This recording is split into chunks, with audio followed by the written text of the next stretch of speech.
Warahmatullahi wabarakatuh. Innal hamdalillah nahmaduhu wa nasta'inuhu wa nastaghfiruh wa na'udzu billahi min syururi anfusina wa min sayyiati a'malina. May yahdihillahu fala mudilla lahu wa may yudlil fala hadiyalah. Wa asyhadu an la ilaha illallah wahdahu la syarikalah wa asyhadu anna Muhammadan abduhu wa rasuluh. Allahumma salli wa sallim wa barik ala nabiyyina Muhammad wa ala alihi wa ashabihi wa man tabi'ahum bi ihsanin ila yaumiddin, amma ba'du. Alhamdulillah, ma'asyiral muslimin, para pemerhati Roja TV dan Radio Roja dimanapun antum berada, juga para pendengar Radio Roja Kendari di frekuensi 95.1 FM, rahimakumullah. Alhamdulillah, kita bersyukur kepada Allah Subhanahu wa taala atas semua limpahan nikmat dan karunia-Nya. Di pagi hari yang berbahagia ini kita dipertemukan di dalam majelis ilmu yang mulia, di dalam kajian yang sangat bermanfaat insyaallah, membahas tentang salah satu pembahasan dari kitab Miftahu Daris Sa'adah, buah karya dari Al-Imam Syamsuddin Abu Abdullah Ibnu Qayyim al-Jauziyah rahimahullah ta'ala. Pembahasan di fasal atau di pasal al-ilmu fadluhu wa syarafuhu, ilmu keutamaan dan kemuliaannya.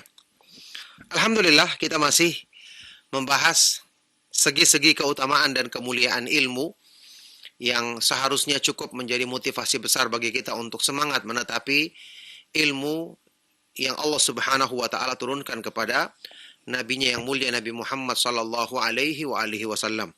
Sekarang kita akan masuki al-wajhul tsamin wal 20, segi yang ke-28. Baik. Awwalu suwarinil Qur'ani nuzulan tadullu ala fadlil ilmi. Surat yang pertama turun di dalam Al-Qur'an menunjukkan keutamaan dan kemuliaan ilmu. Ibnu Qayyim rahimahullah taala berkata, anna awwala suratin anzalahu fi kitabihi suratul qalam. Fadzakara fiha ma manna bihi 'alal insani min ta'limihi ma lam ya'lam. Fadzakara fiha fadlahu bi ta'limihi wa tafdilahu al-insana bima 'allamahu iyyahu. Wa dzalika yadullu 'ala syarafit ta'limi wal ilmi. Bahwasanya surat yang pertama kali Allah turunkan di dalam kitabnya, di dalam Al-Quran adalah surat Al-Qalam. Ya, Al-Qalam, pena, menunjukkan ilmu, ya, karena ilmu ditulis dengan pena. Maka di dalam surat ini Allah Subhanahu wa taala menyebutkan karunia yang diturunkannya kepada manusia berupa pengajaran ilmu. Allah ajarkan kepada mereka ilmu yang tadinya mereka belum ketahui. Allah menyebutkan di dalam surat ini karunia-Nya dengan mengajarkan ilmu kepada manusia dan bagaimana manusia dimuliakan. Allah memuliakan manusia dengan ilmu yang Allah ajarkan kepada mereka. Maka ini jelas menunjukkan keutamaan atau kemuliaan ilmu dan pengajaran ilmu. Ya. Faqala ta'ala, Allah Subhanahu wa taala berfirman di surat Al-Alaq, ya.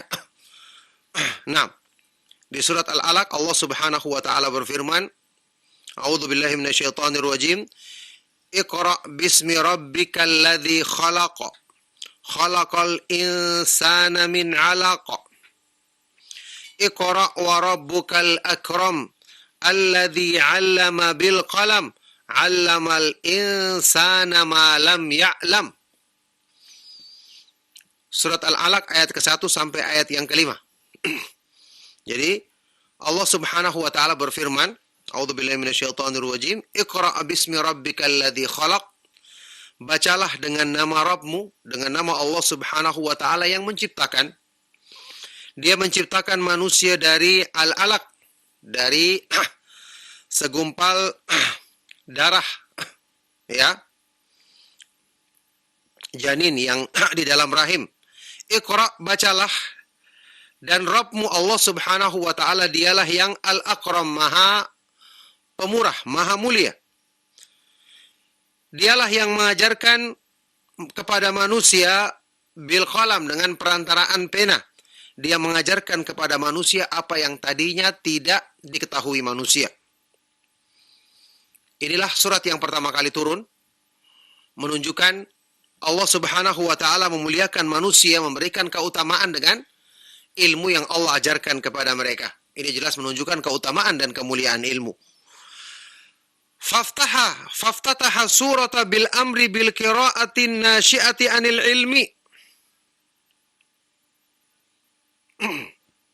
Wa dzakara khalqahu khususan wa umuman. Maka Allah membuka surat ini dengan perintah untuk membaca. Perintah untuk membaca tentu an-nasyi'ah, lahirnya dari ilmu. Orang bisa membaca setelah dia belajar ilmu. Ya. Wa dzakara khalqahu, kemudian Allah mengingatkan kepada makhluknya di sini secara khusus dan secara umum. Alladzi khalaqal insana min 'alaq. Iqra wa rabbukal akram. Dialah yang menciptakan manusia dari segumpal darah di dalam rahim. Bacalah dan Rabbmu lah yang maha pemurah, maha mulia. Wa khassal insana min bainil makhluqat. Lima auda'ahu min ajaibihi wa ayatihi ad-dalati ala rububiyyatihi wa qudratihi wa ilmihi wa hikmatihi wa kamali rahmatihi wa annahu la ilaha ghairuh wa la rabba siwahu. Dan Allah mengkhususkan manusia di antara semua makhluk di ayat ini, di surat ini.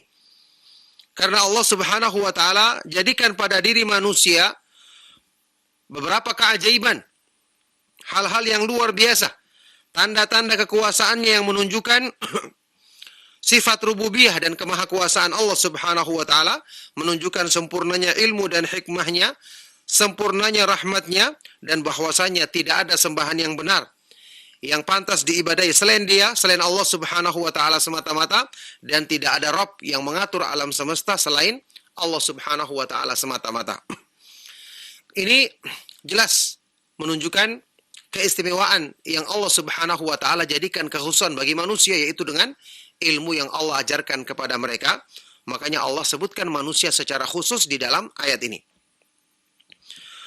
Wa dzakara huna mabda'a khalqihi min 'alaqin likaunil 'alaqati mabda'al atwar allati intaqalat ilaiha nutfah. Dan di sini Allah Subhanahu wa taala menyebutkan mabda'al khalqihi, proses awal penciptaan manusia, yaitu dari al-alaq, segumpal darah yang bergantung di rahim. Karena al-alaqah, segumpal darah yang bergantung di rahim, adalah mabda'ul atwar, fase yang pertama, tahapan yang pertama, yang setelah ya bentuk nutfah di dalam rahim, berpindahlah dia ke bentuk al-alaq. Jadi proses pertama kali setelah nutfah ini artinya adalah air mani laki-laki dan perempuan atau suami istri yang terbentuk di rahim, itulah nutfah. Maka pertama kali dia berubah adalah menjadi al-alaq, segumpal darah yang bergantung di rahim, menempel di rahim. Fahiya mabda'u ta'alluqi takhliq. Maka ini merupakan permulaan terbentuknya penciptaan manusia. Thumma a'ada al-amra bil qira'ati mukhbiran an nafsihi bi annahu al-akram. Setelah itu Allah selanjutnya di ayat ini mengulangi perintah untuk membaca. Iqra wa rabbukal akram. Bacalah. Dan Rabbmu Allah Subhanahu wa taala dialah yang maha pemurah, maha mulia. Ya, jadi Allah mengulangi perintah bagi kita untuk membaca dengan Allah memberitakan tentang dirinya bahwa Dia adalah yang maha pemurah, yang maha mulia. Wa huwal af'alu minal karam wa huwa kathratul khair. Di sini dalam bahasa Arab al-akram asalnya dari kata-kata karam. Ya, kemuliaan, kedermawanan. Al-karam itu artinya kathratul khair, banyak kebaikan dari sisinya. Makanya kita artikan maha pemurah atau maha mulia. Ya. Wala ahada aula bidzalika minhu subhanahu, dan tidak ada satupun yang lebih pantas dengan sifat tersebut ya dibandingkan Allah Subhanahu wa taala. Fa innal khaira kullahu biyadayhi, karena semua kebaikan adalah ada di tangannya. Wal khairu kulluhu minhu, dan semua kebaikan adalah dari sisinya. Wa ni'amu kulluha huwa maulaha, dan semua nikmat yang ada Allah Subhanahu wa taala dialah yang maha menguasainya. Wal kamalu kulluhu wal majdu kulluhu lahu fahuwal akramu haqqan, semua kesempurnaan dan kemuliaan, keagungan adalah miliknya, maka dia adalah al-akram, yang maha mulia, yang maha pemurah dengan sesungguhnya. Inilah yang Allah Subhanahu wa taala perintahkan di ayat tersebut ya, untuk memberitakan kepada kita bahwa dia adalah al-akram, yang maha pemurah, maha mulia. Tsumma dzakara ta'limahu umuman wa khususan, setelah itu Allah menyebutkan ta'lim, pengajarannya kepada makhluk secara umum dan khusus. Alladzi 'allama bil qalam, dialah Allah yang mengajarkan ilmu dengan perantaraan pena. Fahadha yadkhulu fihi ta'limul malaikati wan nas, maka ini masuk semua pengajaran yang Allah berikan kepada manusia, kepada makhluknya, baik itu kepada malaikat maupun kepada manusia. Thumma dzakara ta'limal insani khususan, selanjutnya Allah menyebutkan pengajarannya kepada manusia secara khusus. Faqala, Allah berfirman, 'allamal insana ma lam ya'lam, Allah mengajarkan kepada manusia apa yang tidak diketahui manusia itu. Ya, ini pengkhususan setelah penyebutan secara umum. Fashtamalat hadhil kalimatu ala annahu mu'dil mawjudati kulliha bijami'i aksamiha. Ya, maka kalimat-kalimat di dalam ayat ini mengandung pengertian bahwa Allah Subhanahu wa taala dialah yang memberikan segala sesuatu kepada semua makhluk yang ada dalam semua jenisnya, ya. Fa innal wujuda lahu maratibu arba, karena wujud, keberadaan makhluk ya itu memiliki 4 tingkatan. Kata Ibnu Qayyim rahimahullah taala, itu semuanya memiliki 4 tingkatan. Di sini penjelasan yang tentu setelah semakin kita dalami, semakin akan nampak keutamaan dan kemuliaan ilmu. Kita lihat maratibul wujud, tingkatan-tingkatan wujud, keberadaan makhluk, itu ada 4. Yang pertama, ihdaha martabatuhal kharijiyatu al-madlul 'alaiha biqaulihi khalaq. Tingkatan luar yang ditunjukkan di dalam firman Allah Subhanahu wa taala, khalaq, Allah menciptakan. Allah Subhanahu wa taala menciptakan mereka. Yang kedua, al-martabatus tsaniyah, tingkatan yang kedua, adz-dzihniyatul madlulu 'alaiha biqaulihi, tingkatan zihniyah yang ada dalam pikiran. Ya. Allamal insana ma lam ya'lam, Allah mengajarkan kepada manusia apa yang tidak diketahui manusia itu. Ini tingkatan yang kedua. Al-martabatu tsalitsatu war rabi'ah al-lafdhiyatu wal khattiyah. Tingkatan yang ketiga dan keempat adalah tingkatan al-lafdhiyah, pelafatan, pengucapan, dan al-khattiyah, penulisan. Fal khattiyatu musarrahun biha fi qawlihi, maka khattiyah, penulisan, ya, itu ditegaskan di dalam firman Allah Subhanahu wa taala, alladzi 'allama bil qalam, dialah yang mengajarkan kepada manusia dengan perantaraan pena. Wal lafdhiyatu min lawazimi ta'limi bil qalam, sedangkan lafdhiyah, pengucapan, pelafatan, ini termasuk konsekuensi pengajaran dengan pena. Fa innal kitabata far'un nutqi wan nutqu far'ut tasawwur, karena penulisan itu merupakan cabang dari pengucapan, ya. Dan pengucapan merupakan cabang dari at-tasawwur, penggambaran di dalam pikiran kita.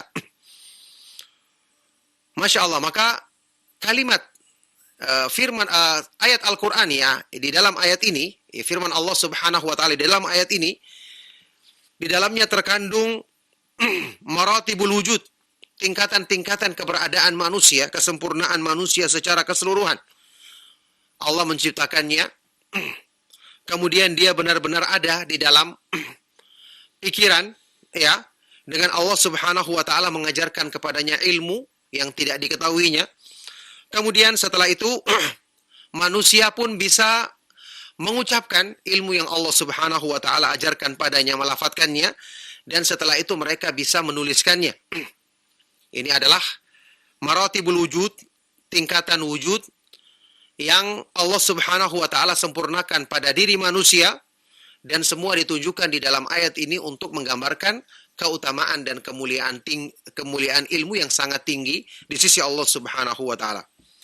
Ibnu Qayyim selanjutnya menjelaskan, "Fashtamalat hadhil kalimatu ala maratibil wujudi kulliha wa annahu subhanahu huwa mu'tiha bi khalqihi wa ta'limihi fa huwa al-khaliqul mu'allimu wa kullu syai'in fil khariji fa bi khalqihi wujid wa kullu ilmin fi dhihni fa bi ta'limihi hasal wa kullu lafdhin fil lisani aw khattin fil banani fa bi aqdarihi wa khalqihi wa ta'limihi." Maka kalimat-kalimat di ayat ini, ya, terkandung di dalamnya maratibul wujud, tingkatan-tingkatan keberadaan, tingkatan keberadaan ilmu pada diri manusia secara keseluruhan. Dan bahwasanya Allah Subhanahu wa Ta'ala dialah yang memberikan itu kepada manusia dengan menciptakannya dan mengajarkannya kepada manusia. Maka Allah Subhanahu wa Ta'ala dialah yang maha pencipta dan maha mengajarkan ilmu. Dan segala sesuatu yang ada di luar, ya, fa bi khalqihi wujud, dengan penciptaan Allah segala sesuatu itu ada. Dan semua ilmu yang ada dalam pikiran manusia, dengan pengajaran Allah Subhanahu wa Ta'ala, semua itu bisa didapatkan. Dan semua lafaz yang diucapkan di lisan atau tulisan yang digoreskan ya oleh jari jemari manusia, maka dengan takdir Allah Subhanahu wa Ta'ala, dengan penciptaan dan pengajarannya. Jadi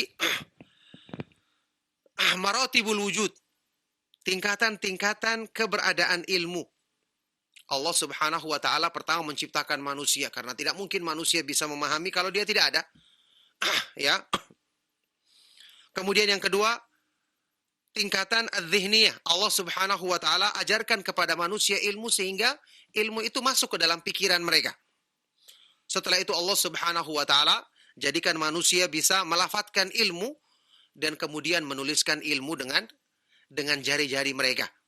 Ini adalah tingkatan yang Allah Subhanahu wa Ta'ala jadikan sebagai kesempurnaan bagi manusia. Taib. Fahadha min ayati kudratihi wa barahini hikmatihi la ilaha illa huwar rahmanur rahim. Maka ini termasuk tanda-tanda kemahakuasaannya, bukti-bukti kesempurnaan hikmahnya. Tidak ada sembahan yang benar selain Allah Subhanahu wa Ta'ala yang maha pengasih lagi maha penyayang. Wal maksud, kesimpulannya, annahu subhanahu yu'arrifu ila ibadihi bima allamahu iyahu bihikmatihi minal khatti wal lafzi wal ma'na, fakana al-ilmu ahadal adillati dalati alaihi bal min a'zamiha wa adhariha wa kafa bihadha syarafan wa fadlan lahu. Kesimpulannya, ya, Allah Subhanahu wa Ta'ala ingin memperkenalkan kepada hamba-hambanya dengan apa yang Allah Subhanahu wa Ta'ala ajarkan kepada mereka dengan hikmahnya yang maha sempurna berupa al-khat, penulisan yang bisa ditulis dengan kolam, dengan pena, dengan lafaz yang diucapkan dengan lisan, wal makna, dan makna yang direnungkan di dalam hati. Maka berarti ilmu adalah salah satu dalil yang menunjukkan tentang kekuasaan Allah. Bahkan termasuk dalil yang paling agung dan paling jelas maka cukuplah ini sebagai keutamaan dan kemuliaan bagi ilmu. Makanya Allah Subhanahu wa taala mengajarkan kepada kita ilmu yang ini merupakan bukti yang terbesar yang menunjukkan kekuasaan Allah Subhanahu wa taala, kesempurnaan sifat-sifat Allah Subhanahu wa taala. Oleh karena itulah di sini kita perhatikan ya keutamaan dan kemuliaan ilmu yang ditunjukkan di dalam segi ini karena Allah Subhanahu wa taala turunkan surat yang pertama kali turun di surat Al-Alaq ayat 1 sampai ke 5 menunjukkan keutamaan dan kemuliaan ilmu yang Allah Subhanahu wa taala jadikan keistimewaan yang terbesar yang ada pada diri manusia. Barakallahu fikum, itulah segi yang ke-28. Baik, kemudian al-wajhu tasi' wal ishrun. Segi yang ke-29. Dari segi-segi keutamaan dan kemuliaan ilmu. Sultanul ilmi, kekuasaan atau kekuatan ilmu. Subhanallah, ilmu itu punya kekuatan, kemampuan untuk meluruskan seseorang dengan izin Allah Subhanahu wa taala. Kita baca penjelasan Ibnu Qayyim rahimahullah taala dalam segi ini. Annahu subhanahu sammal hujjatal ilmiyata sultanan. Allah Subhanahu wa taala menamakan atau menyebutkan hujjah al-ilmiyah, dalil, argumentasi ilmu di dalam ayat-ayat Al-Qur'an dan hadis-hadis Rasulullah sallallahu alaihi wasallam. Argumentasi ilmiah yang diturunkan di dalam agamanya Allah namakan dengan sultan. Ya, sultan dalam bahasa kita, jadi bahasa Indonesia sultan. Seorang penguasa, seorang raja, karena dia punya kekuatan, bisa menundukkan, dia punya kemampuan untuk mengarahkan, bahkan memaksa, dikatakan sultan karena dia punya tasallut. Dalam bahasa Arab, tasallatu artinya menguasai atau menundukkan. Itulah disebut dengan sultan, orang yang punya kekuasaan untuk menundukkan. Nah, kenapa Al-Quran atau dalil-dalil Al-Quran dan dalil-dalil dalam hadis-hadis yang sahih Allah namakan dengan kata-kata sultan? Allah sebut dengan kata-kata sultan. Qala Ibnu Abbas radhiyallahu anhuma, sahabat yang mulia Abdullah Ibnu Abbas radhiyallahu taala anhuma berkata, "Kullu sultanin fil Qur'ani fahuwa hujjah." Semua kata-kata sultan di dalam Al-Quran, maka dia adalah hujjah. Jadi kalau kita baca dalam Al-Quran, ma anzalallahu biha min sultan. Allah tidak menurunkan baginya dari satu sultan pun. Artinya hujjah. Allah tidak turunkan hujjah, dalil tentangnya. Karena semua sultan dalam Al-Quran, kata Ibnu Abbas, artinya adalah hujjah. Artinya adalah dalil, argumentasi. Kenapa dalil dinamakan sultan? Apakah dalil punya kekuatan untuk menundukkan atau kemampuan untuk mengarahkan? Kita lihat. Wa hadza ka qoulihi ta'ala. Ini sebagaimana contohnya misalnya dalam firman Allah di surat Yunus ayat 68. Qalu takhadallahu waladan subhanahu huwal ghaniyyu lahu ma fis samawati wa ma fil ard. In indakum min sultanin bihadza ataquluna 'ala Allahi ma la ta'lamun. Mereka orang-orang kafir berkata, Allah Subhanahu wa taala mengambil anak, Maha suci Allah. Dialah yang maha kaya. Tidak butuh kepada anak, tidak butuh kepada apapun dari makhluknya. Miliknya lah semua apa yang ada di langit-langit dan apa yang ada di bumi. In indakum min sultanin bihadza, tidak ada satu dalil pun, satu sultan artinya dalil di sini ya. Tidak ada satu argumentasi pun bagi kalian dalam ucapan kalian ini. Apakah kalian ingin mengatakan tentang Allah dengan sesuatu yang kalian tidak punya ilmu tentangnya? Yakni ma indakum min hujjatin bima qultum. Artinya ayat ini, kalian tidak punya dalil dari ucapan yang kalian ucapkan ini. In huwa illa qaulun 'ala Allahi bila ilmin. Ini tidak lain adalah ucapan tentang Allah atas nama Allah tanpa ilmu. Na'udzubillahi min dzalik. Jadi ayat ini menyebutkan kata-kata sultan yang kita artikan apa? Hujjah, dalil. Berarti ilmu adalah sultan. Ya, berdasarkan apa yang disebutkan dalam ayat ini dari penafsiran Ibnu Abbas yang tadi kita sebutkan ucapan beliau. Wa qala ta'ala, contoh yang kedua. Firman Allah di surat An-Najm ayat 23. In hiya illa asma'u sammaitumuha atum wa aba'ukum ma anzalallahu biha min sultan. Tidak lain itu adalah nama-nama berhala itu adalah nama-nama yang kalian sebutkan, yang kalian namakan, dan juga bapak-bapak atau nenek-nenek moyang kalian, yang Allah tidak menurunkan sultan tentangnya, dalil tentangnya. Allah tidak turunkan keterangan dalil, argumentasi tentangnya. Ini juga sultan diartikan dengan hujjah, ya, dalil. Yakni ma anzalallahu biha hujjatan wala burhanan bal hiya min tilqa'i anfusikum wa abaikum. Artinya Allah tidak menurunkan argumentasi, tidak menurunkan dalil tentangnya. Akan tetapi itu adalah dari diri kalian sendiri dan dari ciptaan nenek moyang kalian sendiri. Ini juga contoh sultan. Penggunaannya disebutkan di dalam Al-Quran untuk makna apa? Untuk makna hujjah, dalil. Wa qala ta'ala, contoh berikutnya di surat As-Saffat ayat 156. As-Saffat 156. Am lakum sultanum mubin fa'tu bikitabikum in kuntum shadiqin. Atau apakah kalian memiliki sultan yang nyata, yakni dalil yang nyata, argumentasi yang jelas? Fa'tu bikitabikum, coba datangkan kitab kalian jika kalian adalah orang-orang yang benar. Yakni hujjatan wadihah, ya, argumentasi yang jelas. Fa'tu biha, coba datangkan itu jika kalian benar dalam pengakuan yang kalian sebutkan itu. Ini juga 3 dalil yang dibawakan, contoh ayat Al-Quran yang menunjukkan makna sultan adalah apa? Adalah hujjah, dalil, argumentasi ilmiah. Ya. Kata Ibnu Qayyim, illa maudhi'an wahidan ukhtulifa fihi, kecuali 1 ayat di dalam Al-Quran yang diperselisihkan. Kata-kata sultan di sini diperselisihkan maknanya.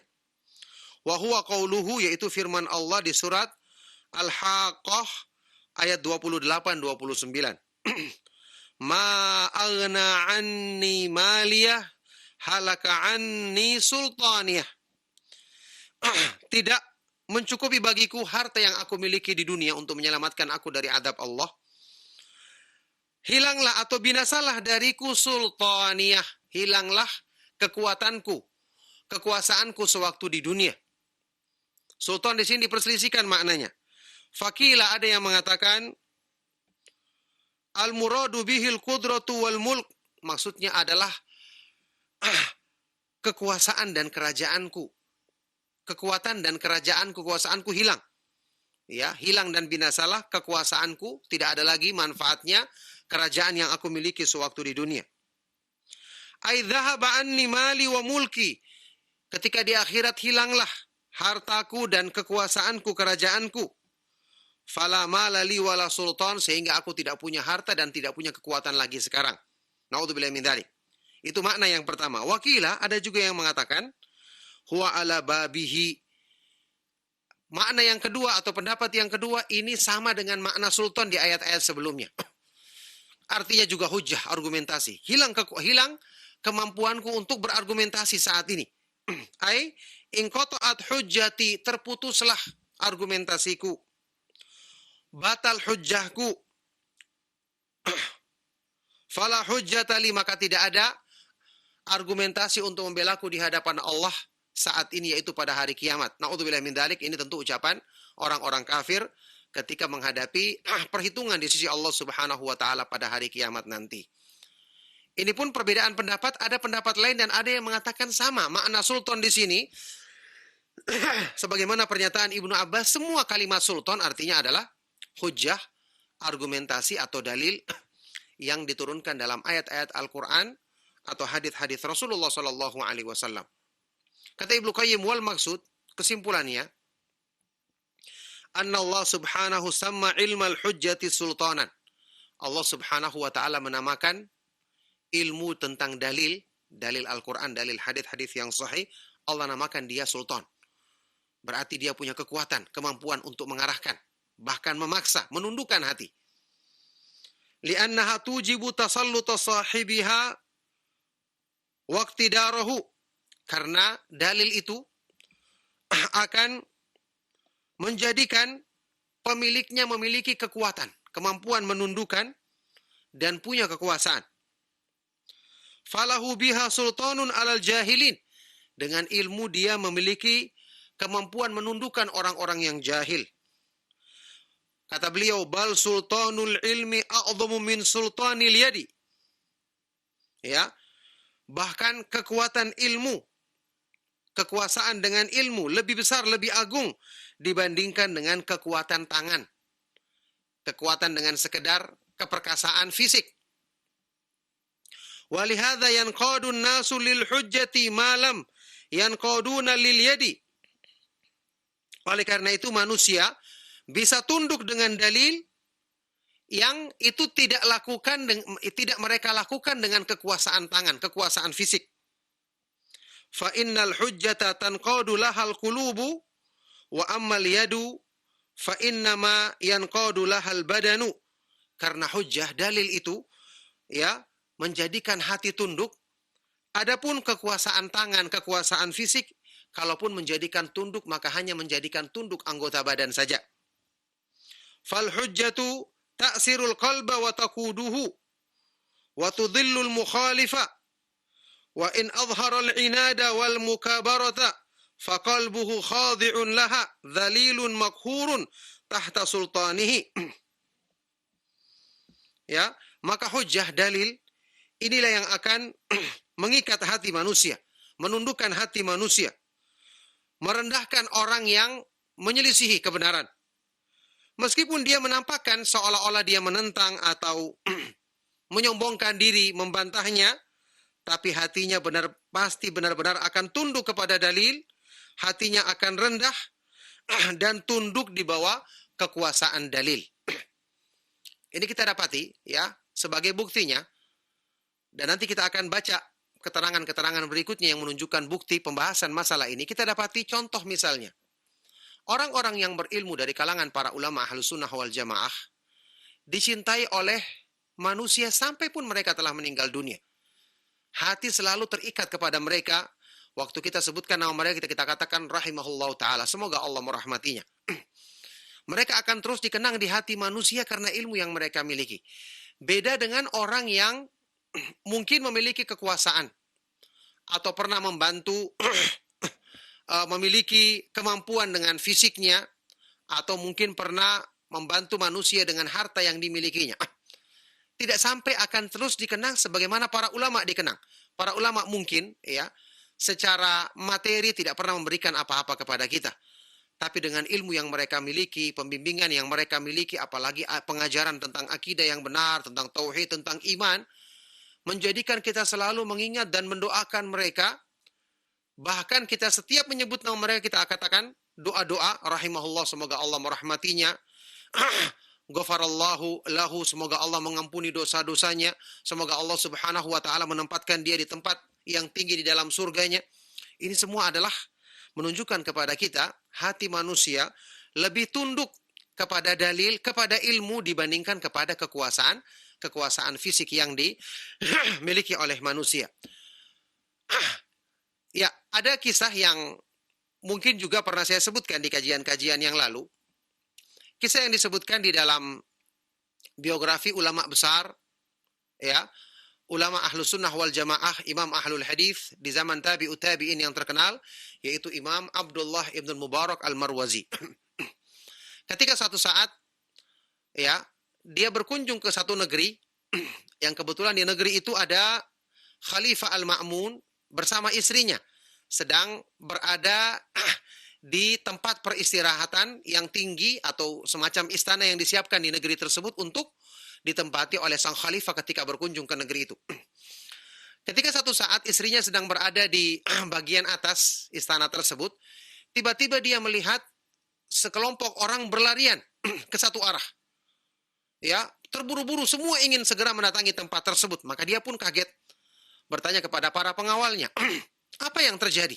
Kenapa orang berlarian ke satu arah, sampai debu berhamburan, sendal-sendal berterbangan, tidak peduli lagi sepatu yang terlepas atau sendal? Maka pengawal mengatakan, alimun min Khurasan ja'a. Ada seorang berilmu yang datang dari wilayah Khurasan, dari Muru, ya, Al-Marwazi, Imam Abdullah ibn Mubarak, datang berkunjung ke negeri ini. Ya, yaitu Imam Abdullah ibn Mubarak tadi. Maka ketika itulah istri daripada Khalifah Ma'mun ini mengatakan, hadza huwal mulku wallah. Inilah kekuasaan kerajaan yang sesungguhnya. Inilah kemampuan menundukkan yang sesungguhnya. Ya, dia ini adalah istrinya Harun ar-Rasyid, ya. Istrinya Khalifah Harun ar-Rasyid, la kamulki Harun ar-Rasyid alladhi yajma'un nas alladhi la yajma'un nas illa bi'awanin wa syurat, ya. Tidak seperti kekuasaan Harun ar-Rasyid yang hanya bisa mengumpulkan manusia, yang dia tidak akan bisa mengumpulkan manusia kecuali dengan para pengawal dan para polisi kerajaan. Ya, jadi orang yang berilmu ini datang, tidak perlu orang dikumpulkan. Mereka datang sendiri karena mereka merasa butuh dengan ilmunya. Mereka akan datang memuliakannya, duduk di hadapannya untuk menimba ilmu. Beda dengan kekuasaan yang dimiliki oleh para raja yang hanya bisa mengumpulkan manusia dengan bantuan bala tentara dan prajurit kerajaan. Dan makanya di sini beliau mengatakan hujjah, ya, kekuasaan ilmu lebih tinggi daripada kekuasaan fisik karena kekuasaan ilmu adalah menundukkan hati manusia, adapun kekuasaan dengan tangan atau fisik hanya menundukkan badan manusia. Bal sultanul jahi illam yakun ma'ahu ilmun yusasu bihi fahuwa bimanzilati sultanis sibai wal usudi wa nahwiha qudratun bila ilmin wa rahmatin bikhilafi sultanil hujjah, kata beliau. Bahkan kekuasaan hanya dengan kedudukan saja, kekuasaan fisik saja, kalau tidak disertai ilmu untuk membimbing atau memimpin rakyatnya, maka ini kedudukannya hanya seperti kekuasaan binatang buas, kekuasaan al-usud, singa, ya, kekuasaannya harimau, kekuasaannya serigala, binatang-binatang buas dan yang selainnya. Ya, kekuasaan tapi tanpa ilmu, tanpa kasih sayang, tidak dengan pengarahan yang baik. Ya, bi khilafi sultanil hujjah, berbeda dengan kekuasaan dengan ilmu. Fa innahu qudratun bi ilmin wa rahmatin wa hikmah, karena ini akan melahirkan kekuasaan yang disertai dengan ilmu, disertai dengan kasih sayang, disertai dengan hikmah. Hikmah artinya dia akan menempatkan segala sesuatu pada tempatnya. Wa man lam yakun lahu iqtidarun fi ilmihi wa man lam yakun lahu iqtidarun fi ilmihi fa huwa imma li dha'fi hujjatihi wa sultanihi. Ya. Dan barang siapa yang tidak memiliki kekuasaan di dalam ilmunya, dia punya ilmu tapi kok tidak nampak kemampuannya untuk menundukkan, berarti bisa jadi ini karena kelemahan ilmunya, lemahnya kemanfaatan dan kekuasaan pada ilmunya, berarti ilmunya perlu dikoreksi. Wa imma biqahri sultanil yadi wasayfi lahu. Ya, atau bisa jadi dia punya kemampuan, kekuasaan di tangannya dan pedang yang dimilikinya. Wa illa fal hujjatu nasiran nafsahu zahiratun alal batili qahiratun lahu. Kalaupun tidak demikian, fal hujjah, maka ilmu yang benar dia akan bisa menolong dirinya sendiri dengan izin Allah Subhanahu wa taala, bisa mengalahkan dan menundukkan kebatilan dengan sendirinya. Ya, maka ini menunjukkan kepada kita tentang keagungan dan kemuliaan ilmu seperti yang dijelaskan di dalam segi ke-29 ini, untuk menggambarkan kepada kita, ya tentunya memberikan motivasi kepada kita untuk semangat menuntut ilmu, karena ilmu itu menjadikan seseorang tentu pertama kali mudah untuk menundukkan hatinya, memperbaiki hatinya, kemudian mengusahakan perbaikan bagi orang lain. Oleh karena itu nanti kita akan baca beberapa segi keutamaan ilmu yang menunjukkan para ulama dulu memperbaiki diri mereka di dalam perbaikan hal-hal yang berhubungan dengan iman itu di tengah-tengah kegiatan mereka menuntut ilmu, karena ilmu yang benar memiliki kekuasaan untuk menundukkan dan meluruskan hati manusia. Barakallahu fikum, ma'asyiral muslimin rahimakumullah. Insyaallah cukup dengan dua segi yang kita baca di kesempatan pagi hari ini, ya. Dari segi-segi keutamaan dan kemuliaan ilmu dari penjelasan Imam Ibnu Qayyim rahimahullah taala. Semoga apa yang kita bahas dan kita kaji bermanfaat dan menjadi sebab kebaikan bagi kita semua. Ya, sebelum kita akhiri, kalau ada pertanyaan yang ingin disampaikan maka saya persilakan. Barakallahu fikum. Tafadhol. Nah, Ustaz. Jazakallah khairan, barakallahu fik atas materi yang disampaikan saat di kesempatan pagi hari ini. Ikhwatul Islam azani Allah wa yakum, telah kita simak bersama kajian yang penuh dengan faedah dari pembahasan kitab Al-Ilmu Fadluhu wa Syarafuhu yang telah kita simak bersama. Dan ikhwatul Islam azani Allah wa yakum, untuk berikutnya kita membuka sesi interaktif soal jawab. Dan bagi Anda yang bertanya, Anda bisa menghubungi kami secara langsung. Assalamualaikum warahmatullahi wabarakatuh. Waalaikumsalam warahmatullahi wabarakatuh. Dengan siapa Bapak dan di mana? Rijal di Singkawang, Kalimantan Barat. Baik, Pak Rijal di Singkawang, Kalimantan Barat. Silakan Pak Rijal. Barakallahu fiik, Ustaz. Ustaz, dengan adanya wabah virus COVID-19, adanya waspada tingkat tinggi, curiga tingkat tinggi. Sehingga ketika berinteraksi dengan manusia, timbul suudzon. Jangan-jangan sebulan itu kena. Jangan-jangan sebulan itu kena. Apakah suudzon seperti ini berdosa, Ustaz? Mohon nasihatnya, syukron, jazakallahu khairan. Wassalamualaikum warahmatullahi wabarakatuh. Waalaikumsalam warahmatullahi wabarakatuh. Afwan, jazakallahu khairan. Dan kepada Ustadz kami persilakan untuk menjawab. Silakan Ustadz. ini adalah satu kekeliruan dalam memahami, ya, penjelasan dari dalil-dalil Al-Quran dan Sunnah Rasulullah SAW, fatwa para ulama yang sudah sering kita sampaikan, apalagi ini merupakan himbauan dari pemerintah kita untuk menjauhi tempat-tempat yang berpotensi atau orang-orang yang berpotensi untuk terjadinya penularan wabah penyakit ini secara cepat, dan ini sudah terbukti. Apa yang ditanyakan tadi, apakah ini termasuk suudzon? Suudzon itu adalah menganggap orang buruk. Dari mana kita mengatakan dia buruk? Kita hanya berhati-hati. Ya, lagi pula kalau betul orang ini kena, dari mana kita katakan dia buruk? Dia cuma kena penyakit. Karena penyakitnya menular, kita diperintahkan untuk menjauhinya. Karena Rasulullah SAW memerintahkan. Di dalam hadis yang sahih, Rasulullah SAW pernah bersabda, Firra minal majzum, firaraka minal asad. Ya, jauhilah orang yang kena penyakit kusta sebagaimana kau menjauhi singa. Ya, menghindari singa yang akan menerkammu. Itu hadis Rasulullah SAW, dan beberapa hadis yang sahih menunjukkan makna demikian. Bukan berarti kita sangka buruk kepada orang ini, cuman karena penyakitnya agar tidak menimpa diri kita, tidak akan menjadi sebab menular kepada diri kita, itu yang menjadikan kita menjauhi. Tidak ada sangka buruk sama sekali sama orang tersebut.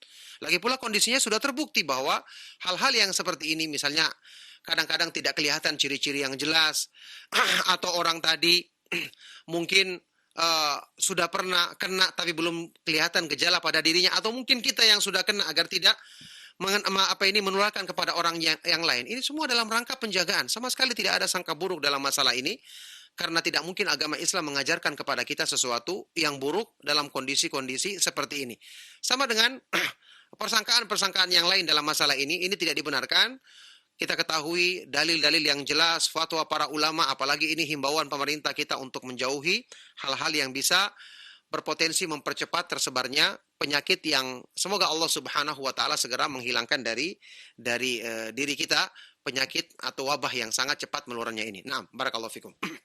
Nah, Ustaz Wafiq, barakallah, jazakallah khairan atas jawaban yang telah antum sampaikan, Ustaz. Dan demikian jawaban untuk Pak Rijal di Kalimantan Barat. Mudah-mudahan dapat diterima dengan baik penjelasan yang telah disampaikan oleh beliau. Kata Islam azani Allahu ayyakum, masih kita angkat kembali pertanyaan melalui telepon. Ya, halo, Assalamualaikum. Waalaikumsalam warahmatullahi wabarakatuh. Dengan siapa Ibu dan di mana? Dari Riswati di Pamulang. Ibu Riswati di Pamulang. Silakan Ibu pertanyaannya. Ya Pak Ustadz, ini bagaimana caranya supaya kita itu punya ilmunya itu bisa kuat Pak Ustadz. Terima kasih. Assalamualaikum. Waalaikumsalam warahmatullahi wabarakatuh. Naam, kami persilakan untuk Ustadz untuk menjawab. Silakan Ustadz. Pertanyaan bermanfaat dari Ibu ini, ya, sebagaimana juga pertanyaan yang sebelumnya. Semoga Allah Subhanahu wa taala senantiasa melimpahkan kebaikan kepada beliau berdua yang bertanya dan kepada kita semua. Bagaimana caranya supaya kita memiliki ilmu yang kuat? Pertama, berdoa kepada Allah Subhanahu wa taala, minta ilmu yang bermanfaat. Rasulullah SAW memerintahkan kepada kita, "Salullaha ilman nafi'an wa ta'awwadu bihi min ilmin la yanfa'." Mohonlah kepada Allah ilmu yang bermanfaat dan berlindunglah kepada Allah dari ilmu yang tidak bermanfaat. Jadi mohon kepada Allah agar diberikan ilmu yang benar, ilmu yang kuat bisa mengarahkan kita dalam kebaikan. Ya, para ulama dulu menyebutkan bahwa mereka memperbaiki diri di sela-sela menuntut ilmu.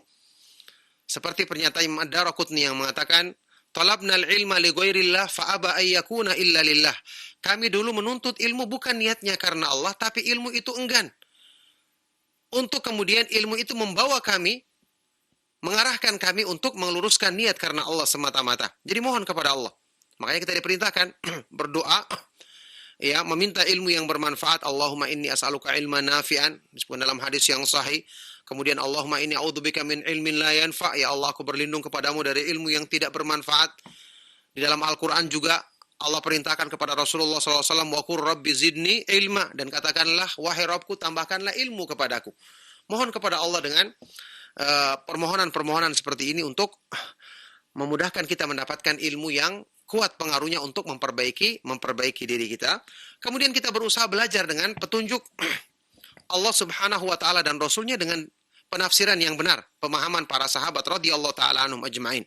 Makanya kita mengikuti kajian-kajian yang selalu menukil dalil Al-Qur'an dan hadis-hadis yang sahih dengan penafsiran para ulama salaf, para ulama yang mengikuti jalan para sahabat radhiyallahu taala anhum ajma'in. Ini akan menjadikan ilmu yang kita pelajari dengan izin Allah Subhanahu wa taala menjadi ilmu yang bermanfaat. Nah, barakallahu fikum. Nah, Ustadz Wafik Barakallah, jazakallah khairan atas jawaban yang telah Antum sampaikan, Ustadz.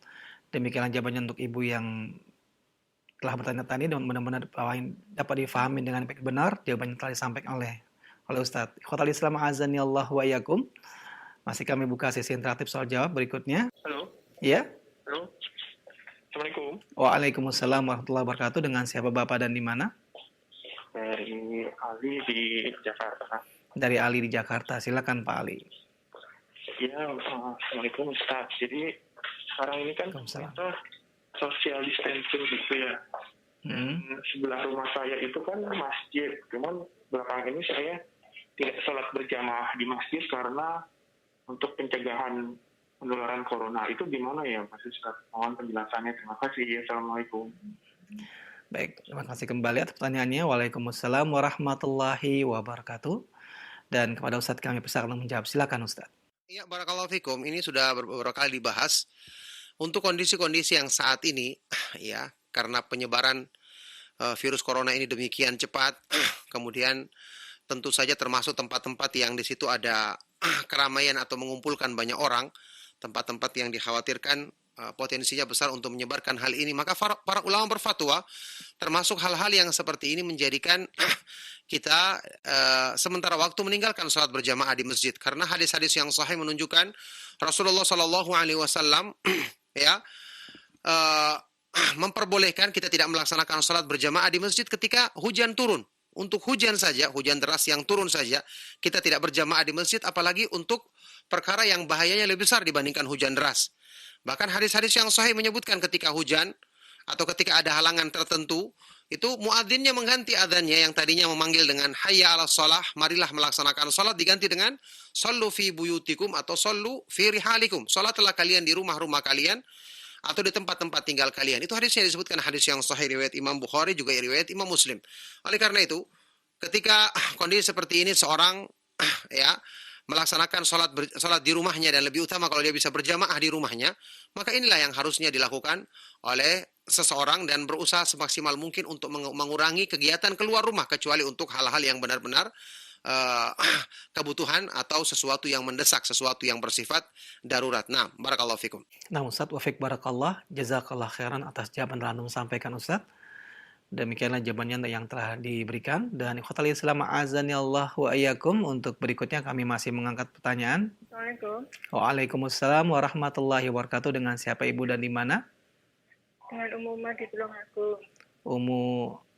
Umar di Tulungagung. Silakan Umar. Ya, Ustaz. Assalamualaikum. Waalaikumsalam warahmatullahi wabarakatuh. Ya, silakan Ibu pertanyaannya.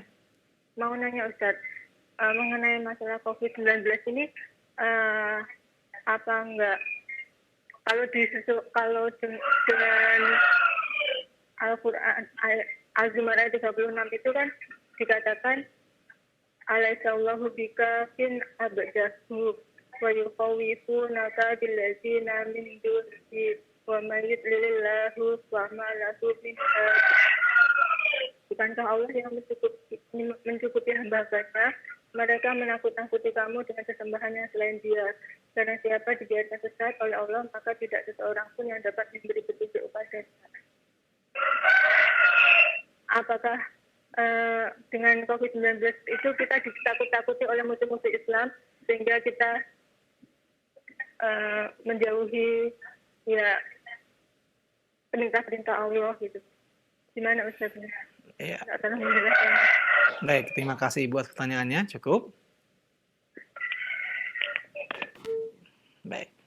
Baik, kami silakan kepada Ustaz untuk menjawab. Silakan Ustaz. Semoga Allah Subhanahu wa taala senantiasa melimpahkan rahmatnya kepada beliau, keluarganya, dan juga kepada kita semua. Ya, ayat tadi jelas tidak salah, dan itu ayat yang benar.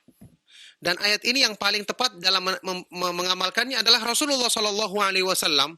Tapi Rasulullah Shallallahu Alaihi Wasallam ketika berperang, apakah beliau pakai pedang, pakai baju besi, pakai benteng perlindungan, pakai strategi atau tidak? Tentu pakai. Kenapa kita katakan Rasulullah SAW? Bukankah Allah mencukupkan? Kenapa Rasulullah pakai baju besi? Ya, kenapa Rasulullah SAW melarang orang tadi? Sudah kita sebutkan hadis-hadis yang sahih. Rasulullah SAW memerintahkan orang salat di rumah saja ketika hujan deras. Bukankah Allah mencukupi kita cuma aja hadapi hujan saja? Jadi yang namanya tawakal dan bersandar kepada Allah tidak menghalangi kita untuk melakukan sebab. Rasulullah SAW dalam hadis riwayat Imam Ahmad, saya bacakan tadi, firra minal majdum, larilah kamu dari orang yang kena penyakit kusta, firaraka minal asad, sebagaimana kamu lari dari singa. Ini perintah Rasulullah SAW. Apakah Rasulullah tidak mengamalkan ayat tadi? Jadi kalau kita menghindari sesuatu yang sudah jelas bahayanya, di hadapan kita ada harimau, kita lari apa tidak? Apa kita mengatakan, oh saya bersandar kepada Allah, Allah akan mencukupi saya. Tetap kita menghindari, tetap kita melawan. Kalau misalnya kita punya kemampuan dengan senjata, kita gunakan. Jadi tawakal kepada Allah Subhanahu wa taala itu tetap diperintahkan kita mengusahakan sebab. Sekarang kita katakan penyakit ini ya, wabah yang ada ini jelas ini adalah takdir Allah Subhanahu wa taala untuk menguji kita. Kita mau katakan itu adalah hasil dari rekayasa orang musuh. Yang jelas sekarang yang kena semua. Terbukti yang kena bukan cuma orang muslim saja, orang kafir juga kena.